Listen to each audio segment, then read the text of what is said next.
वसुदेवसुतं देवं कंसचाणूरमर्दनं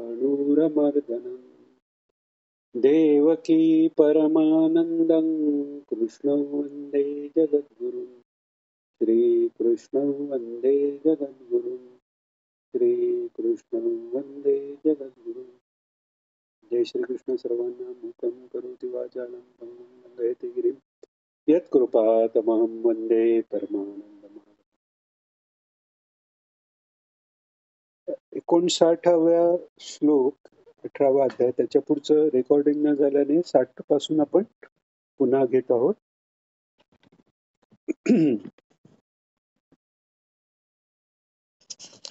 तर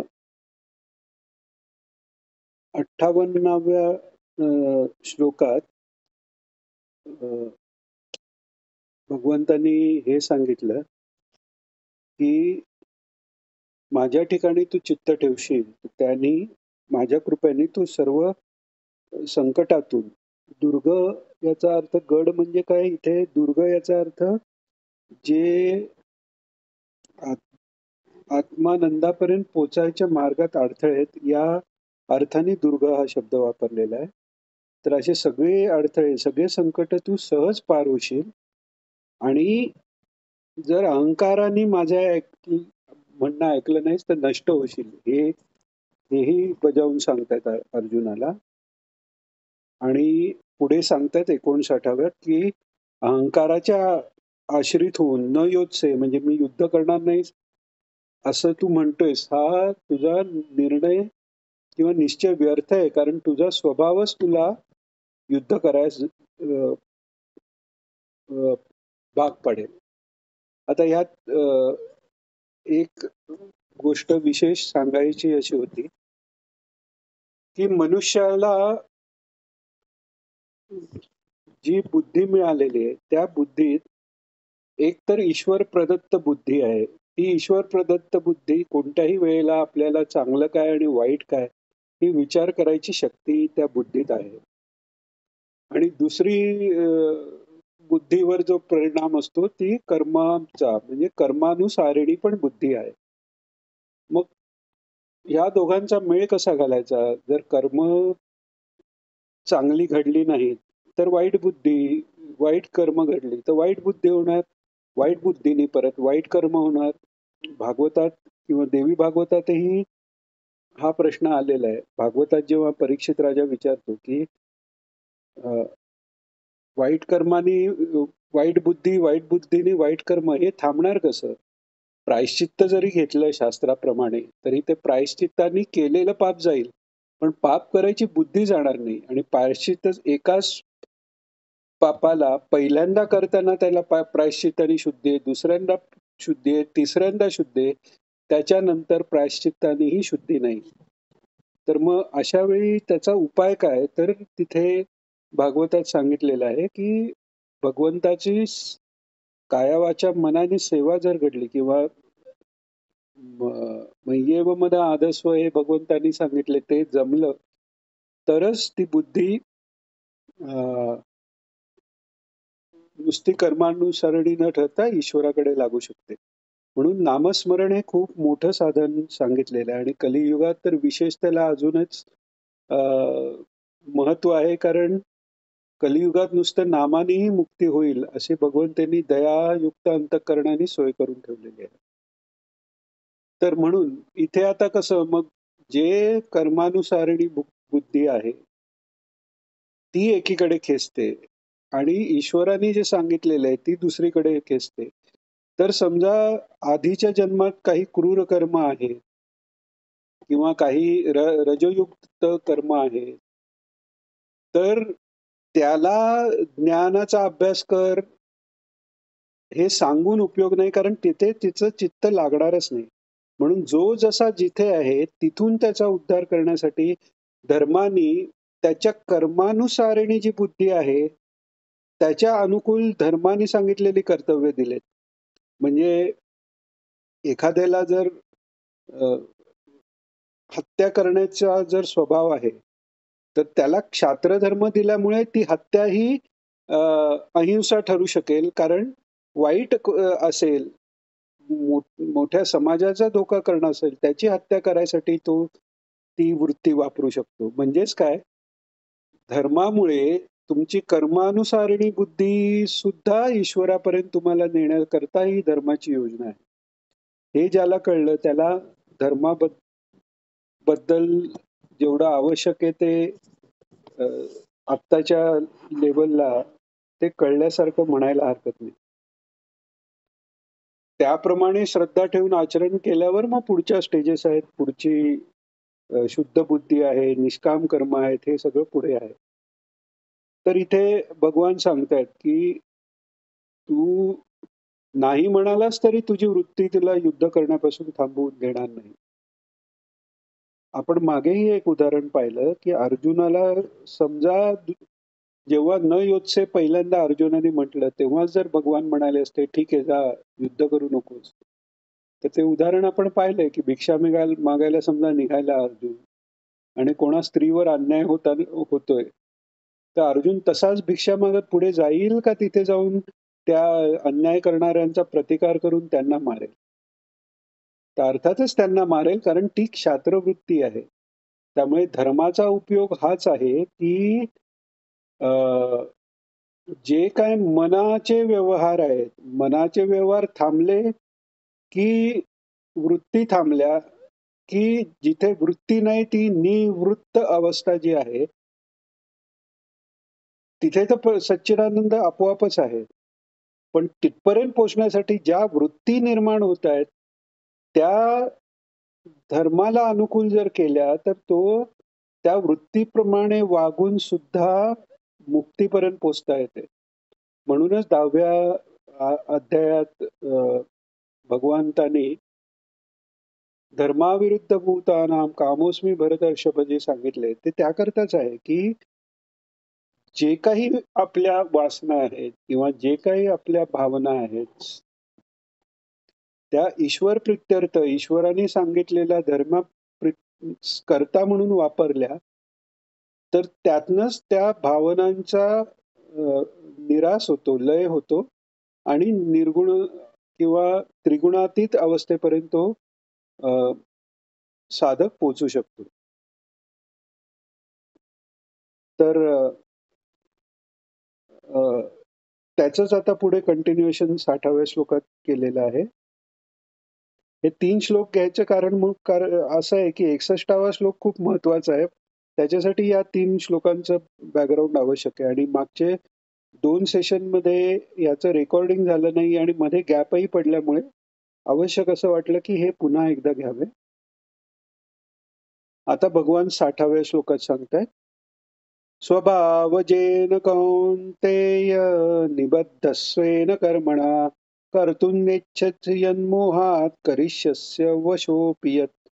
म्हणजे तुझ्या स्वभावाने तू इतका निबद्ध आहेस, की जरी जे कर्म करायची इच्छा तुला नाही, ते पण तुझ्या प्रकृतीगत स्वभावजनित जो तुझा कर्मानी जो स्वभाव झालेला आहे, त्याच्यामुळे तू बांधला गेलायस आणि ते कर्म तू अवश्य करशील, हे भगवान सांगतात.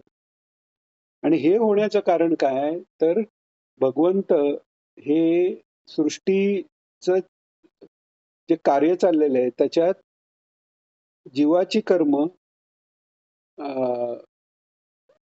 याच्याबरोबर जीवाची कर्म आणि काल ह्याला घेऊन हे कार्य भगवंत चालवतो. त्यामुळे भगवंत काही पार्शल नाही, कोणाला चांगलं कोणाला वाईट. ज्याची जशी कर्म तशी तशी त्याला बुद्धी होत जाणं हे ईश्वराचा कोणतंही कर्म करायला जी शक्ती लागते, चेतन तो जाते, ते सच्चित आनंद रूपातनंच आलेलं आहे. चित शक्ती आहे ती आनंद मिळवण्यासाठी आणि तो आनंद मिळवताना आपण आहोत ह्याला महत्व देऊन त्याच्या चांगल्यासाठी जे होतं त्यांनी आनंद मिळतो. फक्त ते बाह्य रूपाकडे आपलं आत्मतत्वाकडे मीपणा न लागता मनबुद्धी किंवा शरीराकडे मीपणा लागतो. तेव्हा ते शरीर असणं, ते मनाच्या प्रमाणे सगळं घडणं, हे प्रवृत्तीचं व्याकृत रूप झालं. चित प्रवृत्तीचं व्याकृत रूप म्हणजे जो आत्मज्ञान आहे आणि जी जाणीव आहे ती आत्मस्वरूपाकडे न लागता बाह्य संसाराकडे लागली आणि त्यामुळे आनंदही मिळतोय तो बाह्य वस्तूतनं मिळतोय असा भ्रम झाला. पण हे जे काही आहे भ्रमाने जरी चाललं असलं तरी त्यातलं जे चैतन्य जे आहे ते सच्चिदानंदाचं चैतन्य आहे. म्हणून आता पुढे भगवान सांगतायत 61वा श्लोक हा फार महत्वाचा श्लोक आहे. आणि जसं सुहृद सर्वभूतानां ज्ञात्वा माम शांतिमुच्यते हा श्लोकानी भक्तीचा पाया रचला जातो. तसंच भक्तीत प्रगती केव्हा होते तर ईश्वर सर्वभूतानां हृद्देशे अर्जुन तिष्ठती भ्रामयन् सर्वभूतानि यंत्रारूढानि माया. हे जेव्हा 100% कळतं, जेव्हा 100% कळतं तेव्हा ते अनुभवायलाही यायला लागतं. ते जेव्हा होईल तेव्हा तो खरा भक्तियोग अ, निर्माण होतो. म्हणजे एक तर ईश्वर आपला आहे, सुहृद आहे. हृदयाच्या सर्वात जवळचा आपलं भलं करणारा असा हितैषी ईश्वर आहे. म्हणजेच तो अ, अलिप्त जरी असला तरी भक्तासाठी तो भक्तवत्सली आहे. हे एक भक्ती योगाचं मूळ मूळ कारण आहे, की ईश्वराबद्दल प्रेम का वाटावं? कारण आपल्याला स्वस्वरूपापर्यंत नेणं हा त्याचा संकल्प आहे, म्हणून वाटायला पाहिजे. आणि त्यात येणारे अडथळे दूर करतो किंवा पापं जरी आपल्याकडनं घडली, तर पापाचा नाश होण्याकरता प्रारब्ध आणि त्यापासून दूर ठेवण्याकरता वाईट ते प्रारब्ध किंवा जे काही नरक किंवा याची योजना त्यांनी तीही त्याच करता केली, की त्या गोष्टीपासून आपण लांब राहावं. तर म्हणून इथे भगवान सांगतात, ईश्वरच सर्वभूतांना हृद्देश अर्जुन तिष्ठतो. अर्जुना या म्हणजे ईश्वर हा सर्वभूतांच्या हृद्देशी राहतो आणि तिथे राहून काय करतो तो भ्रामयन सर्वभूतानी यंत्रारूढानी माया. मग पाप पण ईश्वर घडवतो का? भ्रामयन सर्वभूतानी यंत्रारूढानी माया म्हणजे सर्व भूतांना, सर्व प्राण्यांना भ्रमित करून यंत्रारूढाने म्हणजे यंत्रावर आरूढ झाल्यावर कसे ते अ, यंत्र फिरतं तसं त्याच्यावर असलेली गोष्ट फिरते. तसं हे यंत्रारूढ झाल्यासारखे लोकांना मायेने तो फिरवत ठेवतो. मग ईश्वर हे त्याच्याकडनं पाप पुण्य करवतो असं म्हणायचं का? तर तसं नाहीये. जसं आपण विजेचं उदाहरण मागेही एकदा घेतलेलं, की वीज जी आहे ती समजा हीटरमध्ये गेली, बॉयलरमध्ये गेली तर पाणी तापायला ती कारण होते. फ्रिजमध्ये तीच पाणी थंड करायलाही कारण होते. म्हणजे ईश्वराची शक्ती ही सर्वत्र सत चित आनंद आहे. म्हणजे सर्व कालात, सर्व देशात एकसंघ एकसारखा ईश्वर आहे. तो कोणाला कमी जास्त नाही. पण ज्याची ज्याची जशी कर्म त्याप्रमाणे त्याचा देह, त्याप्रमाणे त्याचे विचार आणि त्याप्रमाणे त्याचं आचरण यांनी मिळणारी फलं त्याच शक्तीवर अधिष्ठित असली तरी वेगवेगळी फळं आहेत.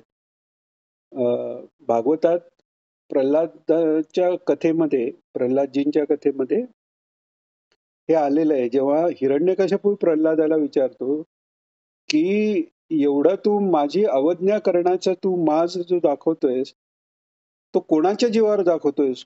कोणाच्या भरोश्यावर तू हे सगळं करतोयस? कोणती अशी शक्ती आहे की तुला हे तू अ, अ, तुला हे संरक्षण देते आणि तू त्याच्या जोरावर मला मला माझ्यासारखा जो सगळं जगाचा स्वामी आहे त्याचा तू विरोध करतो. त्यावर प्रल्हादजी म्हणतात, ती पहिलं तर ते म्हणतात, की मी स्वतः काही हरीचं नाम घेत नाही. तो मला घ्यायला लावतो. आणि त्याच्याच शक्तीने मी हे सगळं करतो आणि केवळ मी नाही, तर तुम्हीही जे काही करता ते सगळ्या त्याच्याच शक्तीच्या जोरावर करता. म्हणजे सांगायची गोष्ट काय? ईश्वराच्या सच्चिदानंदाच्या वर अधिष्ठित होऊन माया कार्य करते. विद्या माया ही कार्य करते. ती जीवाला ज्ञानमार्गाला लावून त्याप्रमाणे कर्म करायला लावून आत्मानंदापर्यंत नेते किंवा अविद्या माया ही त्याच ईश्वर शक्तीवर द्वारे कार्य करते आणि ती अधोगतीला नेते. ईश्वराची शक्ती जेव्हा कुंडलिनी जगदंबा म्हणतात तिला, आल्हादिनी शक्ती. राधा ही कुंडलिनी आहे आणि सहस्रारात भगवान बसलेले आहेत किंवा अ, आदिमाता पार्वती ही कुंडलिनी आहे आणि सहस्रारात भगवान शंकर बसले. ज्याची जशी श्रद्धा त्याप्रमाणे त्या रूपाने घेतलेलं आहे योगमार्गात. तर ती कुंडलिनी जेव्हा बहिर्मुख होते, बहिर्मुख तर असतेच. आपण सगळी जी कार्य होतात, ती ही कुंडलिनी शक्तीचीच कार्य आहे. तर ती बहिर्मुख कार्य करते तेव्हा तीच शक्ती अविद्या शक्तीच्या रूपात कार्य करते आणि ती जेव्हा सद्गुरु कृपेने जेव्हा ऊर्ध्वमुखी होते, तेव्हा ती मूलाधारापासून वर उठून तिचं अधोमुख असतं ते वर होतं आणि ती वरवर जायला लागते आणि सहस्रारात शेवटी ती ईश्वराला प्राप्त होऊन पूर्ण आनंदाला प्राप्त करून देते. तर त्यामुळे शक्ती तीच आहे. ती ईश्वराचीच अधिष्ठित आहे. सूर्य आणि त्याची दाहक शक्ती हे काही वेगळं नाहीये. पण त्या सूर्याच्या दाहाने कोणी होरपळून निघतो, तर त्या सूर्याद्वारे वनस्पती अन्न तयार करतात आणि माणूस जगतो. सूर्याच्या दाहाने कुठे तळ्याचं पाणी आटून जातं, लोकांना पाणी राहत नाही, पण तेच आटून गेलेल्या पाण्याने पुढे पाऊसही पडतो. पण त्या सगळ्या ह्याच्यात सूर्य स्वतःकडे काहीही कर्तृत्व घेत नाही किंवा त्याच्याकडे काही ते कर्तृत्व असत नाही. त्याच्या केवळ असण्याने या सगळ्या गोष्टी घडतात. तसं भगवान जोपर्यंत आपण मायेच्या राज्यात आहे, तोपर्यंत भगवानच आपल्याला फिरवतायत ही वृत्ती ठेवायला लागते. खरं भगवान करत काहीच नाही. कारण हे जे होतंय यंत्रारूढाने माया हे जे आहे तोही एक भासच आहे. तो काही खरंच आपण यंत्रारूढ आहोत का? तर तात्विक दृष्टीने बघताना हा सगळा भास आहे. म्हणजे स्वप्नात मी राजा झालो किंवा स्वप्नात मी कोणाचे पैसे उसने घेतले, तर जागे झाल्यावर मी परत द्यायला जातो का? नाही. कारण ते पैसे उसनं घेणं हे खरं झालेलंच नाहीये. तसं जसं रामदास स्वामींना एकाने विचारलं, की "हे जग उत्पन्न कसं झालं? हे असंच का? इथे कोणाला सुख-दुःख का?" अशा प्रकारचे काही प्रश्न केल्यावर रामदास स्वामी समर्थ म्हणाले, "अगा जे झालेची नाही त्याची वार्ता पुस्तक आहे." म्हणजे जे झालंच नाहीये, जग हे निर्माणच झालं नाही, तर ते कसं झालं, का झालं, हे प्रश्न कसले विचारतो? तर सांगायचं असं, की ह्याचा जो अर्थ आहे, तो जोपर्यंत आपण मायेच्या राज्यात आहोत आणि जोपर्यंत आपण कार्य करतोय, मी करतोय, हा करतोय, तो करतोय, कळतोय, तेव्हा ते ईश्वराच्या शक्तीने चाललेलं आहे, हे पण लक्षात घ्यायला पाहिजे. आणि अजून एक या श्लोकात खूप अ, गूढ अर्थ लपलेला आहे, की तो नुसतंच भाषांतर कुठे वाचायला गेलं तर त्यात कदाचित आला असेल किंवा येणारही नाही, की एक तर सुहृदच सर्व भूतानां त्यांनी सांगितलंय. म्हणजे सर्व भूतानां म्हणजे सगळ्याच भूतांचा सुहृद आहे, मागे सांगितलं. तर त्यामुळे आपण हे म्हणतो समजा आपला मित्र एखादा असेल, त्या मित्राचा मित्र कसा आपला मित्र होतो? मग ईश्वर आपलाही सुहृद आहे आणि सगळ्या भूतांचा सुहृद आहे. मग सगळ्या भूतांबद्दल प्रेम वाटणं हे वेगळं सांगायची गरज नाही. तरीही भगवान पुन्हा पुन्हा सांगतायत, समस्सर्व भूतेषु किंवा सर्वभूत हिते रता दोनदा दोनदा सांगतायत. हे सगळं सांगण्याचं कारण असं आहे किंवा तुकाराम महाराजांनी जे सांगितलेलं आहे, की कोणाही जीवाचा नगडो मत्सर वर्म सर्वेश्वर पूजनाचे किंवा रामदास स्वामी महाराज म्हणतात, राखावी बहुतांची अंतरे भाग्य येते तदनंतरे. राखावी बहुताची अंतरे का? कारण ते अंतर राखणं म्हणजे अंतर्यामी भगवानांची पूजा आहे. वर्म सर्वेश्वर पूजनाचे आहे ते. तर हे कळण्यासाठीही हा श्लोक फार महत्वाचा आहे. मंत्ररूपच आहे. सगळेच मंत्ररूप आहेत श्लोक यातले. तर असा हा श्लोक पुन्हा एकदा म्हणू आणि मग 62व्या श्लोकाकडे जाऊ. ईश्वरः सर्वभूतानां हृद्देशेऽर्जुन तिष्ठति भ्रामयन् सर्वभूतानि यंत्रारूढानि मायया. आता पुढे म्हणतायत की असा तो ईश्वर आहे. मग आता कळलं की तो सगळ्यांना हे करतोय. मग हे भ्रम भ्रामयन सर्वभूतानी म्हणजे याचा अजून एक अर्थ असा आहे की यंत्रारूढानी मायया म्हणजे यंत्रावर मायेनी भ्रामयन म्हणजे फिरवतो. फिरवतो असाही अर्थ आहे किंवा भ्रमित करतो म्हणजे यंत्रावर बसवल्यासारखं आपल्याला काहीतरी काहीतरी करायचंय, काहीतरी इथे जायचंय, या सगळ्या चक्रात आपल्याला आपण पड पडलोय अशी भ्रांती तो निर्माण करतो, हाही त्याच्यात अर्थ आहे. आणि मग यातनं जर बाहेर पडायचं असेल तर काय केलं पाहिजे? 62व्या श्लोकात भगवान सांगतायत. 18वा अध्याय 62वा श्लोक. तमेव शरणं गच्छ सर्वभावेन भारत तत्प्रसादात् परां शांतीं स्थानं प्राप्स्यसि शाश्वतम्. तम एव म्हणजे त्याला शरण जा नुसतं नाही, त्यालाच शरण जा. आणि त्यालाच शरण जा म्हणजे आपण कोणी म्हणू, हो मला फक्त कृष्ण आवडतो, बाकी कोणत्या देवतांचं मी पूजा करत नाही किंवा बाकी सगळ्या देवता तर मी कृष्णांना पाहतो.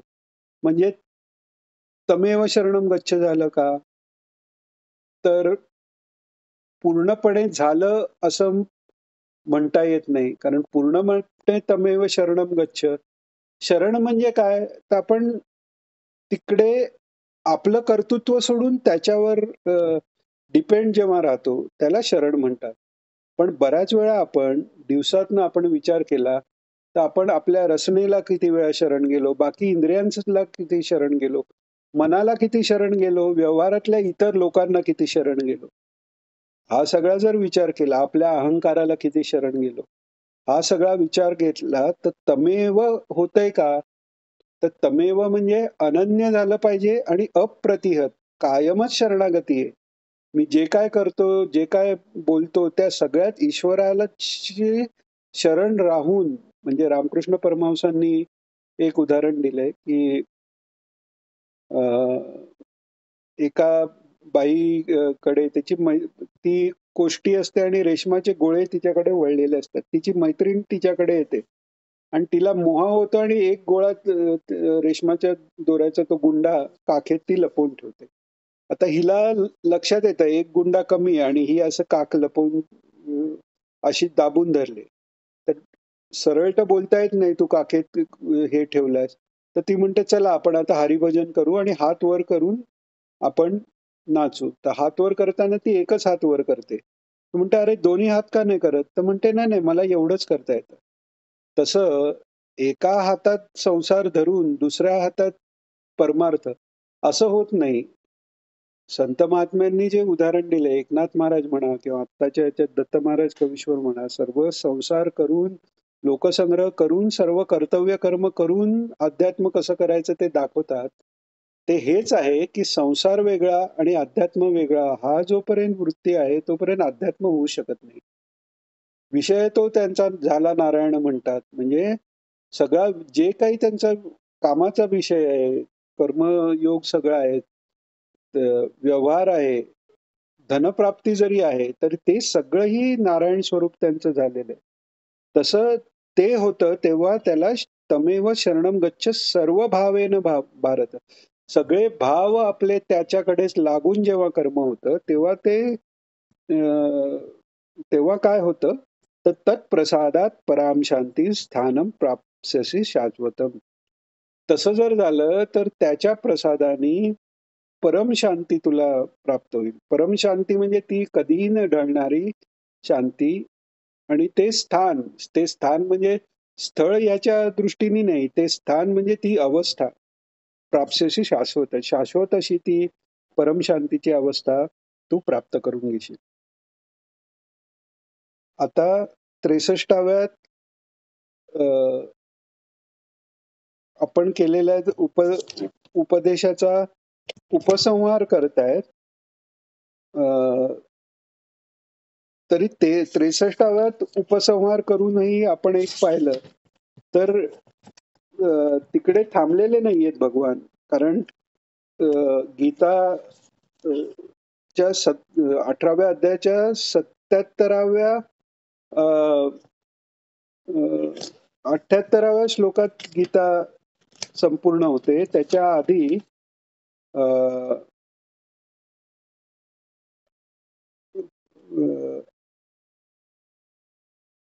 73व्या 72व्या श्लोकापर्यंत भगवंतांचं बोलतायतच.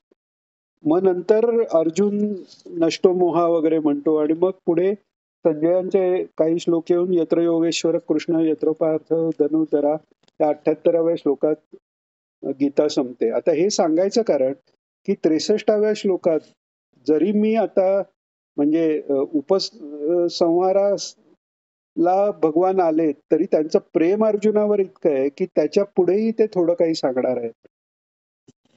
तर 63व्यात काय सांगतात भगवान? इति ते ज्ञानमाख्यातं गुह्यात् गुह्यतरं मया विमु विमृश्यैतदशेषेण यथेच्छसि तथा कुरु. आता भगवान म्हणतायत, सुरुवातीला जेव्हा अर्जुनाला प्रश्न पडला तेव्हा भगवान काय म्हणाले, क्लैब्य त्याला, म्हणजे तू नपुसक आहेस का? नपुसकासारखं काय वागतोय? युद्ध तुला सोडून जाता येणार नाही असे ठणकावणारेच भगवान. किंवा आता थोड्या काही श्लोकांच्या आधी जे म्हटलेलं आहे की तू जर माझं ऐकशील तर कल्याण होईल, नाही ऐकलंस तर तुझा नाश होईल, हे पुन्हा एकदा ठणकावणारे भगवान. किंवा अहंकाराने जर मी युद्ध करणार नाही म्हटलेस तर तरीही तुझा स्वभाव तुला जबरदस्तीने युद्ध करायला लावेल, हे म्हणणारे भगवान. आता यथेच्छसी तथा करू, म्हणजे तुला पाहिजे ते कर म्हणतायत. हे कसं काय? तर होतं असं गीतेच्या बऱ्याच श्लोकांच्या बाबतीत, नुसतं अर्धा श्लोक घेऊन किंवा एक श्लोक घेऊन त्याची मागची पुढची श्लोकांचा संदर्भ न घेता त्याचा वाटेल तसा अर्थ लावला जातो. तर ते न करता यथेच्छसी तथा कुरु ह्याच्या आधी ते सांगितलंय ते जर कळून घेतलं तर त्याला प्री कंडिशन आहे. म्हणजे हे अमुक अमुक अमुक अमुक अमुक जे आहे ते जर झालं तर मग त्याच्या पुढे यथेच्छसी तथा कुरु. म्हणजेच काय, इति ते ज्ञानमाख्यात, म्हणजे असं जे ज्ञान मी तुला सांगितलेलं आहे ते गुह्यात गुह्यतरम, गुह्याचंही गुह्य असं ते, गुह्य नुसतं नाही, गुह्यतर, गुह्यापेक्षाही जास्त गुह्य, म्हणजे गुह्यातल्या गुह्यापेक्षाही जास्त गुह्य असं मी ते तुला ज्ञान सांगितलेलं आहे. आणि ते विमृश्यही तदशेषेण, म्हणजे त्यातलं काही बाकी न ठेवता त्याचा चांगल्या प्रकारे तू विचार कर आणि मग यथेच्छसी तथा करू. आता इथे त्याच्यात मेन गोम याच्यात आहे की चांगल्या प्रकारे विचार. आपल्या बुद्धी वाद हा शास्त्रज्ञांनाही मान्य आहे. दत्त महाराज बऱ्याच वेळा त्यांच्या प्रवचनात ह्याचा उल्लेख करतात की बुद्धीचा वापर करावा, पण कसा शास्त्रानुकूल तर्केनं. तर्क जर करायचा झाला तर ईश्वर आहे हे सिद्ध करायचा तर्क करावा, नाही करायचा तर्क करून काय फायदा आहे. तर तसं चांगला विचार, चांगल्या प्रकारे याचा विचार केला की काय होणार आहे, बुद्धिशुद्धी, ज्ञानप्राप्ती. आणि बुद्धिशुद्धी झाल्यावर जी मनात इच्छा येईल, तो संकल्प जो येईल तो सत्य संकल्प होतो आणि मग तो सत्य संकल्प जशाचा तसा खरा होतो. आणि ते ज्ञानप्राप्ती नंतर कसंही काही केलं तरी त्याचा कर्माचा बंध तयार होत नाही. जसं भाजलेल्या बी जर पेरली तर त्यातनं अंकुर उत्पन्न होत नाही, तसा हा कर्म नाश झालेला आहे. तर हे भगवान सांगतायत की या ज्ञानाचा अभ्यास केल्यानंतर, म्हणजेच अभ्यास पूर्ण झाला कधी म्हणणार, तर त्याचा रिझल्ट मिळाला. मी डॉक्टरकीचा अभ्यास करतोय असं कोणी म्हणालं तर तो अभ्यास पूर्ण कधी होईल, डॉक्टर बनल्यावर. तसं ज्ञानाचा अभ्यास पूर्ण कधी होईल, तर ते ज्ञान झाल्यावर, म्हणजे त्याचा अनुभव आला की मग यथेच्छसी तथा करू. आता इकडे एक विशेष गोष्ट अशी झालेली आहे की अर्जुनाला हा ज्ञानोपदेश करून तो परोक्ष ज्ञानापर्यंत अर्जुनाला थांबवलेला आहे, नाहीतर तो निर्विकल्प समाधीत गेला असता. म्हणजे परोक्ष ज्ञान का होईना, बऱ्याच वेळा लोक टीका करतात. दत्त महाराजांनी पण ही गोष्ट मुद्दामून त्यांच्या प्रवचनात सांगितले की हे काय नुसतं परोक्ष ज्ञान आहे, नुसतं शाब्दिक ज्ञान आहे. पण महाराज सांगतात, की शाब्दिक ज्ञानालाही इतकं महत्व आहे, की नैनैन छिन्दन्ति शस्त्राणि नैनं दहति पावका हा श्लोकाचं पठण करत करत क्रांतिकारक फासावर हसत-हसत गेलेत. तो पूर्ण ज्ञानाचा अनुभव आलेला नसताना सुद्धा केवळ त्या शब्दप्रमाणावर विश्वास ठेवून एवढं धैर्य त्यांना प्राप्त झालंय. इतकं त्या शब्दज्ञानाचंही महत्व आहे. तर असं तू अर्जुना हे समजून घे आणि मग तुला पाहिजे ते कर. कारण त्यानंतर बुद्धी चुकीचा निर्णय घेऊ शकणारच नाही. याच्याकरता अजून एक खूप छान उदाहरण महाराज दत्त महाराज त्यांच्या प्रवचनात घेतात, की अ, अ,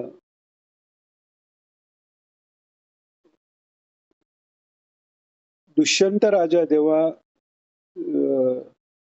शकुंतलेला पहिल्यांदा त्याच्या दृष्टीत पडते आणि त्याच्या मनात मोह निर्माण होतो, काम निर्माण होतो, मोह निर्माण होतो. तर त्याच्या मनात असं येतं, की ही ऋषिकन्या आहे आणि शास्त्राप्रमाणे अ, ऋषिकन्येकडे आपलं मन जाणं हे काही बरोबर नाही. त्या क्षणी त्याच्या मनात दुसरा विचार येतो, की माझी ही आर्य बुद्धी आहे, धर्माचरण माझ्याकडनं झालेलं आहे. मी कधीच धर्माच्या विरुद्ध वागलेलो नाही आणि तरीही माझ्या मनाला या अ, युवतीबद्दल अ, आकर्षण निर्माण झालेलं आहे. त्याचा अर्थ ही ब्राह्मणाची मुलगी नसून ती क्षत्रियाचीच मुलगी असणार आणि खरंच ती शकुंतला ही विश्वामित्र ऋषी हे स्वतः क्षत्रिय आहेत, त्यांची मुलगी असते. तर सांगायचं असं काय, की सुसंस्कृत बुद्धी जर झाली, तर तिने केलेले निर्णय हे योग्य निर्णयच असतात. त्यामुळे संत महात्म्यांचे जे शब्द आहेत, कोणी एकाने महाराजांनी सांगितलेलं, की शास्त्रानुकूल किंवा गुरूंच्या शब्दाला अनुकूल, संतांच्या शब्दाला अनुकूलच असंच वागावं. तर त्या मुलाने त्यांना विचारलं, की मग संत आणि वेद यांच्या म्हणण्यामध्ये फरक आला तर? तर एकदम महाराज म्हणाले, असं वेदवाणी हीच संतवाणी आहे, संतवाणी ही वेद. म्हणजे ते म्हणाले, की असं होईलच कसं म्हणाले, ह्या मनातच कसं आलं? तर इतका तो विश्वास आहे, इतका तो विश्वास का आहे? कारण जे ज्ञान आहे, त्यांनी शुद्धी होते आणि ती शुद्धी झाल्यानंतर ते ज्ञान जेव्हा खरं प्रकट होतं चित्तात, तेच वेद आहेत. वेद हे शब्दात आलेलं एक ऋषी द्रष्टे आहेत आणि त्यांनी ते ज्ञान काही शब्दांनी, काही गोष्टींनी अशा रूपाने पुढे मांडलेलं आहे. पण ते ज्ञान सगळीकडे एकसारखंच आहे. तेच सच्चिदानंद रूप आहे. त्यामुळे जिथे जिथे सच्चिदानंदाचा साक्षात्कार आहे, तिथे तिथे पूर्ण ज्ञान आहे आणि त्याचा संकल्प हा सत्संकल्प आहे. तर हे सांगितलं, तुला पाहिजे ते कर सांगितलं. आणि तरी म्हणजे असं होतं ना, एखादा आपण मित्राला भेटतो किंवा आई मुलाला बऱ्याच दिवसांनी भेटते आणि मग त्याला सगळं त्याला द्यायचं ते देऊन झालं तरी अगदी तो जाईपर्यंत हा अरे हे पण बघ, मग ते पण बघ, असं तिचं ते सांगणंच कधी काळजीपोटी संपतच नाही. तसं भगवंत वात्सल्याने यथेच्छसे तथा कुरु म्हणाले इथे, पण तरी आता पुन्हा 64व्यात म्हणतायत, सर्वगुह्यतमं भूयः शृणु मे परमं वचः इष्टोऽसि मे दृढमिति ततो वक्ष्यामि ते हितं वा. सर्व गुह्यतम, आता नुसतं गुह्य तर नाही, सगळ्यात गुह्यतम हे मी तुला सांगितलंय. मग आता आधीच्या श्लोकात गुह्यतर म्हणालेत, ह्याच्यात गुह्यतम का म्हणाले? कारण आधीच्या श्लोकात अजून एक गोष्ट सांगितलीत, की ती सुसंस्कृत बुद्धी जर तू तयार केलीस, तर त्याच्यानंतर तू जे वागशील तेच योग्य होईल. तोच धर्म होईल, कारण तू धर्माप्रमाणेच वागशील. म्हणून आता सांगतायत सगळ्यात गुह्यतम असं जे ज्ञान आहे, माझे परमरहस्य मय वचन आहे, ते तू पुन्हा ऐक आणि हे मी परमहितकारक वचन तुला का सांगणार आहे, तर तू माझा अत्यंत आवडता आहेस. इष्टोसी म्हणजे आवडता आहेस नुसतं नाही.